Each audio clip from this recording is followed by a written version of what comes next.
Red Bull have found themselves in murky waters, as the Austrian team might be forced to commit a move that hasn't been witnessed in the modern-day history of the sport.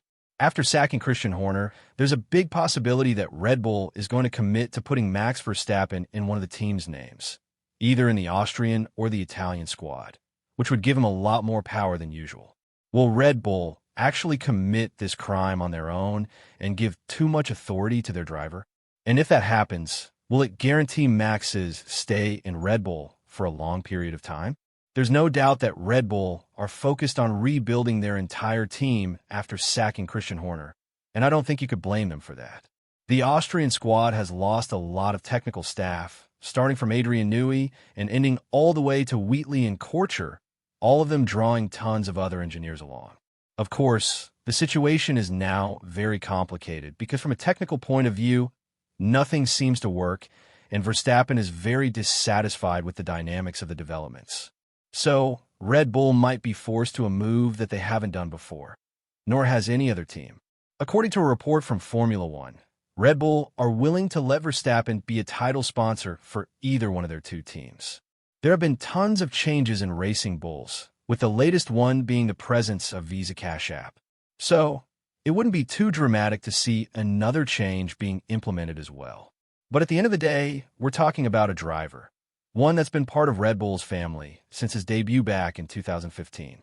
This tells us a very desperate story about the Austrian team. They're ready to give up tons of their respect just to keep Verstappen at bay. Obviously, nothing works when it comes to upgrades, and I don't really think they have any solution for their car whatsoever. It's performing like a downgraded version every time they bring upgrades. And that's something that Max Verstappen is going to be very frustrated with. At the end of the day, the four-time world champion is going to look for a team who will be able to listen to his feedback and build a competent car around it. And as things stand, I don't think Red Bull is that team, to be honest.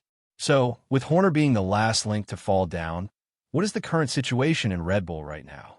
Everything seems to be falling apart. And when you see that nothing is improving with every day that passes, you tend to ask yourself, what can we do in order to keep Verstappen? He scored all but 7 points for the team this season and is responsible for 74% of the points scored in 2024. Therefore, if you lose him, you're not becoming a midfield team. You're becoming a backmarker. The value of Max is so big that even Mercedes, a team that has two young and prominent drivers, is heavily considering bringing Verstappen to their team because they know what he's bringing to the table: stability, clinical precision, and dominance. If Red Bull's willing to let Max become a team sponsor soon, then it's a clear indicator they are in a very, very bad position. It would be a great business idea for Max, as he'd be able to spread his business to a whole new level. Interestingly enough, Verstappen doesn't want to race in Formula One for a very long period of time. He's constantly stated that he wants to retire while he's in his 30s and not participate on the level that Alonso and Hamilton are participating. Of course, he also doesn't want to spend his last years on a team that's struggling to build a race-winning car, which is now the case with Red Bull under the leadership of Watch and Fallows. The upgrades are all but working, and they've even provoked Mad Max on a couple of occasions, not just because of the performance of the car, but the execution of the strategy as well. And this could be the primary reason why Red Bull decided to sack Horner. They knew that he was behind all of the issues that crumbled the empire of the Austrian team. After the tieback stakeholders gave away the 2%, that was more than enough for the Austrian side to take over, and they did what had to be done a long time ago: get rid of the cancer in Red Bull. Still, many believe that this move of the team won't guarantee that Max is going to remain in Red Bull. Quite the opposite. It's also an indicator that with Horner gone, the Austrian squad have now finally understood that if they're going to commit to a rebuild, they might as well start from scratch. And they could possibly have understood the fact that Verstappen is gone. So why keep Horner on board if he was the primary reason why Max is considering offers from other teams as well?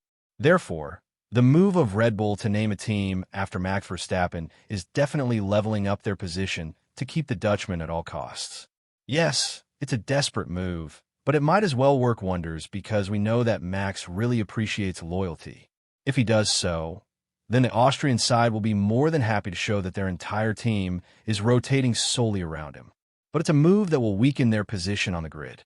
If one man is bigger than the team, you're going to be too reliant on their feelings and on their beliefs as to what's right and what is wrong regarding the moves that are made behind closed doors.